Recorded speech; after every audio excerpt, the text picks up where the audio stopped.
हक़ मौजूद ही मैडम डॉक्टर मुमताज़ भुट्टो जो किताब है एशिया जे तहज़ीबुनि जो जाइज़ो। हिन में जेके दुनिया जो क़दीम तहज़ीबूं आहिनि उन्हनि तहज़ीबुनि जे हवाले सां उन्हनि तहज़ीबुनि जी तारीख़, तमदुन, इक़्तिसादी, समाजी, सियासी हाल अहवाल ते ॿधल किताब आहे एशिया जे क़दीम तहज़ीबुनि जी एशिया जी क़दीम तहज़ीबुनि जो जाइज़ो। हिन किताब में तारीख़, तहज़ीब, तमदुन उन्हनि में ख़ासि तौर ते जीअं सामी तहज़ीब आहे ऐं उन्हनि जो जेको असुलु वतन आहे, सामियुनि जी जेका समाजी सियासी पस मंज़र आहे, अहिड़ी तरह वरी निबाती सुल्तनत आहे, पामेरी सुल्तनत आहे, ग़सानी सुल्तनत आहे, उनजो हाल अहवाल मिले थो। ॿियो सुमेरिया तहज़ीब आहे, उनजो तहज़ीब तमदुन, उन दौर जूं जंगी सियासी समाजी हालतूं। अहिड़ी तरह 3 नंबर ते बाबली तहज़ीब आहे, उनजो ज़िक्र आहे। 4 नंबर ते सिंध जी क़दीम तहज़ीब आहे, जंहिंमें सिंध जा रहाकू, वादी सिंध, मज़हब, फ़न, तामीर, रस्म रवाज। सिंध जी क़दीम तहज़ीब खां पोइ क़दीम तरीन आशूरी तहज़ीब आहे, उन खां पोइ कलदानी तहज़ीब आहे, उन खां पोइ फ़नीकी या कनानी तहज़ीब आहे। अहिड़ी तरह वरी भारत जी जेको आहे उन जी जेका क़दीम तहज़ीब आहे, आर्यन जो मज़हब, आर्यन जी ॿोली, अदब ऐं आर्यन जा जेके वेद लिखिया विया उहे। अहिड़ी तरह 9 नंबर ते अंबरानी तहज़ीब आहे। कुल 9 क़दीम तहज़ीबूं आहिनि जिन बाबति हिन किताब में समूरो हाल अहवाल मिले थो। हिन किताब जे बारे में मुहाग जेको आहे उहो असांजे ॾाहे डॉक्टर लाल बख़्श जिसकाणी साहिबु लिखियो आहे। डॉक्टर लाल बख़्श जिसकाणी साहिबु लिखे थो हिन किताब बाबति त डॉक्टर मुमताज़ भुट्टो जो ही किताबु एशिया जे तहज़ीब जो जाइज़ो। 3 वॾियुनि तहज़ीबुनि जो हिन किताब में दिलचस्प उपटार ॾिनल आहे। किताब में अरबनि जे क़बीलनि जी तारीख़ ऐं सक़ाफ़त जो पिणु पिराइतो तफ़सील मिले थो।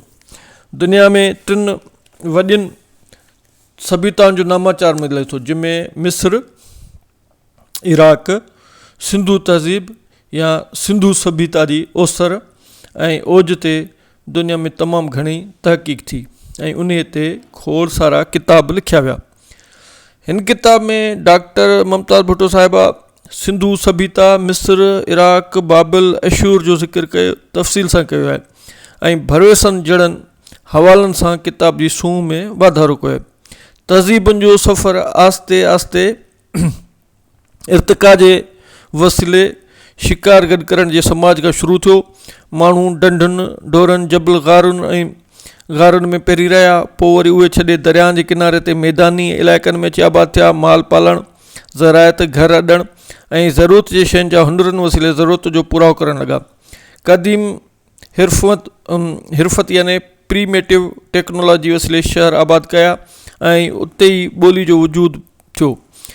जेका तहज़ीबुनि जी इर्तिका हुई, अहिड़ी तरह सनती समाज ऐं टेक्नोलॉजी जे दौर वारे सफ़र में इंसान खे हज़ारे साल लॻा, जंहिंमें ॿोली, सक़ाफ़त, रियासत, कानून, अमुन ऐं इंसान जी हिफ़ाज़त जो तसवुरु पैदा थियो।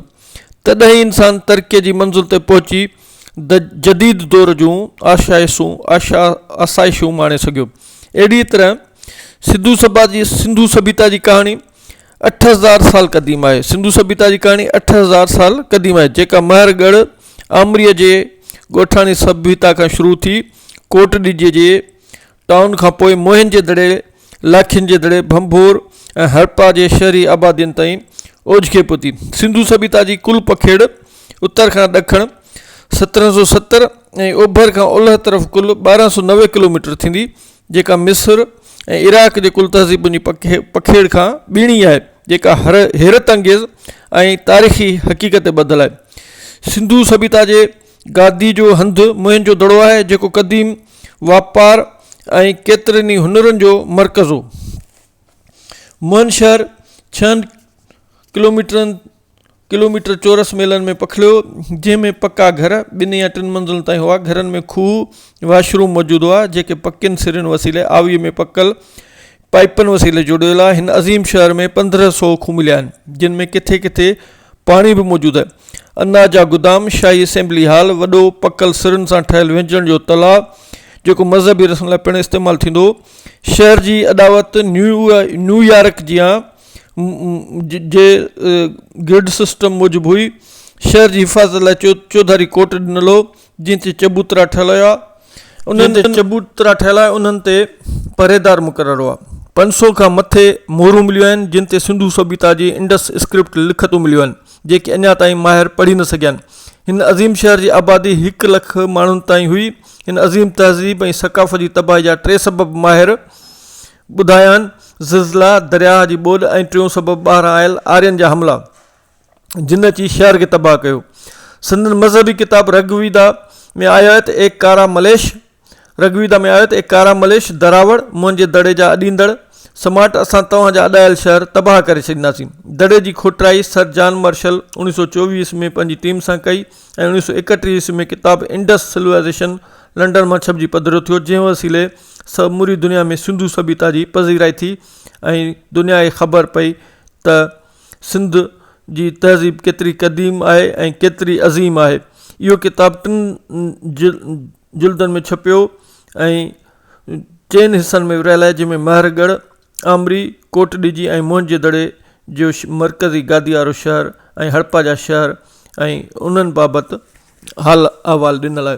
तो दोस्तो, हीउ जेको डॉक्टर मुमताज़ भुट्टो साहिबा एशिया जे तहज़ीबुनि जो जाइज़ो किताबु लिखियो आहे। हीअ असांजी जेका तारीख़ आहे, समाजी तारीख़ जेका आहे ऐं सियासी तारीख़ जेका आहे ऐं तहज़ीबी ऐं तमदनी जेका तारीख़ आहे, उन हवाले सां तमामु अहम किताबु आहे। न रुगो सिंध जे हवाले सां, पर हिन में जेके एशिया जे अंदरि ॿियूं जेके तहज़ीबूं आहिनि, उन्हनि तहज़ीब में जीअं सामी तहज़ीब आहे या बाबली तहज़ीब आहे, आशूरी तहज़ीब आहे, कलदानी तहज़ीब आहे, भारत जी तहज़ीब आहे, इमरानी तहज़ीब आहे, उन्हनि बाबति बि तमामु जामे ऐं तमामु सुठो हाल अहवाल मौजूदु आहे।